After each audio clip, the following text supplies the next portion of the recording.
안녕하세요. 일신사입니다. 저희 채널에는 신박한 사연들이 많이 있으니 많은 분들의 구독 부탁드립니다. 이번 사연은 칼같이 반반하는 남친에게 헤어지자고 했더니 더한 찌질함을 보여주길래 사이다 발언과 함께 시원하게 헤어졌다는 사연인데요. 함께 보시겠습니다. 남친과 저 둘 다 30대 초반으로 홍기가 찬 나이입니다. 근래 들어 남친은 저에게 자꾸 결혼하자고 했지만 저는 거절할 수밖에 없었습니다.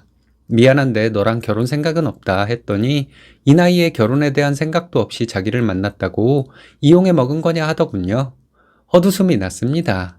도대체 제가 어떤 용도로 남친을 이용했다고 주장하는지 이해가 전혀 가지 않더라고요.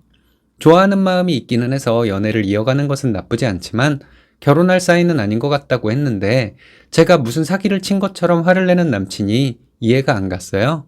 그래서 저는 오빠가 결혼 상대로 적합한 사람처럼 행동했으면 이런 일이 없었을 것이라 했더니 자기가 뭘 잘못했냐고 묻더군요. 제가 남친에게 대답한 내용입니다. 첫 번째로 집안일을 너무 못한다고 했습니다. 남친은 저희 집에 놀러와서 같이 요리를 해먹은 적이 많은데 요리도 못하고 설거지 같은 것도 못합니다.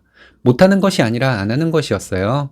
설거지는 다음에 자기가 하겠다 말은 했지만 한 적은 없습니다. 저희 집에 오면 어질러 놓고 치운 적이 한 번도 없습니다. 두 번째로 남친은 저와 칼같이 돈을 반반 쓰려고 했습니다. 저는 상대가 밥을 사면 제가 커피를 사고 다음번엔 제가 밥을 사고 차를 사주기를 바라는 스타일입니다. 영화표를 사면 팝콘을 사는 방식으로 더치페이를 해왔는데요. 남친과 제가 쓴 돈은 거의 비슷합니다. 그런데 남친은 칼 같은 반반을 요구했습니다. 본인이 쓴 돈의 반을 이체해달라 했습니다. 그리고 자기가 쓴 돈이 반이 넘으면 다음엔 네가 5,000원 더 쓰면 돼. 이런 식으로 말을 했습니다. 자기 돈을 반반 쓰고 싶다고 하는데 제가 볼 때는 찌질해 보이기만 했습니다. 그럼 저도 반반을 따져보게 되잖아요. 피자, 치킨, 고기 같은 함께 먹는 음식도 자기가 훨씬 많이 먹으면서 칼같이 반씩 내자고 했습니다. 너무 각박해 보이고 찌질해 보여서 결혼은 생각도 안 했습니다. 자연스럽게 연애 상대로만 생각하게 되더군요. 그것도 얼마나 갈지 장담할 수 없는 연애. 누구나 사귀다 안 맞으면 헤어질 수도 있고 연애만 하다가 결혼하지 못하는 것 아닐까요? 근데 남친은 제가 결혼은 생각하지 않고 자기를 1년 넘게 만났으니 자기를 이용해 먹은 것이라고 하는데 말이 되는 소리인가요? 결혼 얘기가 처음 나온 것인데도 거절했으니 제가 나쁜 거라고 책임을 지라 해서 참 어이없었습니다. 남친은 한참을 광분하며 화를 내더니 제가 말한 것들에 대한 변명을 늘어놓더군요. 아주 조목조목 얘기를 했습니다. 계좌 이체까지 해달라고 하고 그렇게 딱딱 나누어 낸 것은 둘 다 성인이니 각자 자기 돈이 있고 누가 더 내고 덜 내고 이런 걸 싫어하기 때문이라 했습니다. 자기는 친구들하고도 그렇게 하고 있다 말하더니 자기는 결혼 생각이 없었는데 저를 만나서 결혼에 대한 생각을 하게 되어서 목돈을 모으려고 이래저래 준비하는 것들이 있다. 돈을 붓는 것들이 있어서 돈을 거기에 대부분 넣기 때문에 월말이 되면 자기도 나가는 돈이 있다. 신용카드를 쓰고 싶지 않아서 계좌이체를 월말에 몇 번 해달라 한 것이다. 이러더군요. 저는 제가 더 쓰는 것도 상관없었어요. 근데 제가 뭔가 비싼 밥을 사더라도 계산하고 나면 남친이 얼마 나왔냐고 물어보고 저는 그냥 됐다고 하면 말해달라 해서 말해주면 아, 그럼 내가 나중에 너한테 얼마치 정도 사면 되네. 이런 말을 꼭 했습니다. 그 후에 그만큼을 저에게 사려고 하고 그만큼 채우고 나면 그 후부터는 제가 내길 바라는 시기였습니다. 이렇게 했으니 얻어먹고 싶은 게 아니랍니다. 똑같이 내고 싶은 거라더군요.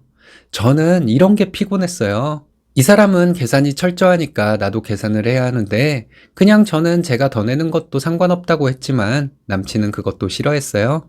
무조건 똑같이 반반을 내자고 했습니다. 이게 정말 눈치 보이고 피곤하고 그런 거 여러분들은 이해하실 수 있으실까요? 이런 점 말고 다른 점은 좋아서 헤어지지 않고 만났습니다. 초반에는 사실 데이트 비용을 제가 거의 다 냈습니다. 일이 안정적이지 못한 사람이었고 꿈을 쫓느라 약간 힘들어하던 시기에 만났거든요. 저는 그런 것도 멋있다고 생각했습니다. 자기가 남자니까 여자에게 얻어먹는 기분이 싫었다며 그래서 얻어먹지 않겠다는 일념으로 반반을 딱 계산한 거라는 어이없는 소리를 하더군요. 자기는 미래를 준비하느라 일상이 너무 지쳐서 저희 집에 오면 쉬는 느낌이 들고 빨리 저랑 이렇게 가정을 꾸렸으면 좋겠다는 생각이 들다 보니 투정 부리고 기대게 되면서 피곤하기도 하고 그래서 제가 해주는 요리나 보살핌을 받으면서 있으니까 행복해서 자기도 모르게 그렇게 되었답니다. 다음에는 내가 할게 라고 했던 것은 진짜 하려고 했는데 피곤하고 안락해서 좀 미루고 싶고 그러다 보니 나중에는 제가 포기하고 그냥 다 하는 것 같길래 자기도 모르게 그 편안함에 기댄 것 같다며 미안하다, 이젠 나도 신경 쓰겠다 했습니다.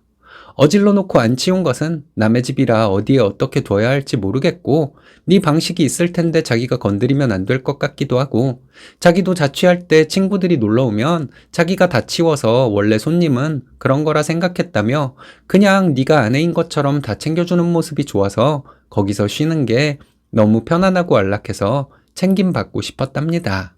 자기는 가정 불화가 있는 집에서 자랐기 때문에 부모님의 챙김 같은 것을 별로 못 받고 살았는데 제가 다 챙겨주니 기댔다고 합니다.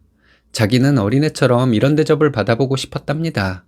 제가 힘들다고 하면서도 결국은 하니깐 자기인 빨리 결혼을 할 수 있는 상황을 만드는 것이 저를 위한 길이라 생각했다며 저에게 기대고 리프레시해서 열심히 사는 게 우리 서로를 위한 길이라 생각했다 하더군요.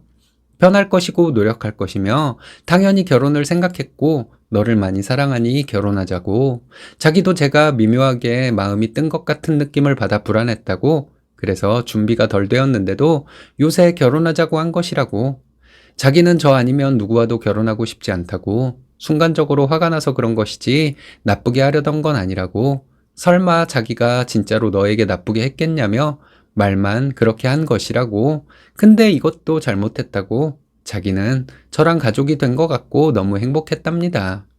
자기의 계산 방식이나 저희 집에 와서 아무것도 안 하는 것에 대해 힘들다고 하는 저의 말이 자기와 결혼하지 않겠다는 결심의 계기가 될 정도라고는 상상도 못했다며 그런 걸로 그렇게 생각할 줄은 몰랐다 하는데 참 답답했네요. 그렇게 심각한 것이었다니 자기가 다 고칠 것이고 다시 생각해보라며 제가 싫다고 하는 점은 다 고칠 테니 결혼을 다시 생각해보라 했습니다. 사실 처음에는 고민했습니다. 만날 때부터 나이가 있으니 결혼도 선택지에 두고 만났던 것도 사실이고요. 저런 모습을 본 후에 아니라 생각했고 상대도 결혼에 대한 언급이 전혀 없어서 서로 마음이 식는 때까지는 그래도 잘 만나보자는 생각이었습니다. 점점 드는 생각이 결혼할 사람은 아니다 였죠. 그걸 남친이 느꼈는지 요즘 부쩍 불안감이 느껴져 결혼해야겠다고 생각했다 하더군요. 혼인신고를 먼저 하자고 말하기도 했었고요. 이유가 이러이러했다 하는데 저게 다 말이 되는지도 모르겠고 말이 돼도 저런 식으로 생각하고 행동한 건 싫었습니다. 여러 가지 생각 끝에 남친에게 결론을 말했어요. 내가 오해하게 했다면 미안하지만 결혼 얘기를 한 적이 없어서 너 혼자 그런 생각을 하고 있었는지 전혀 몰랐다고 말했습니다. 저는 결혼을 한다면 서로 기댈 수 있는 사람과 하고 싶다고 이제 그런 점들을 고친다고 했으니까 고쳐서 다음 인연에게는 그러지 말라고 했습니다. 우린 이미 어긋난 것 같다고요. 제가 오해하게 만든 부분은 미안하다고 사과했습니다. 예상 못했던 바는 아니었지만 자기가 선물해줬던 것들을 달라더군요.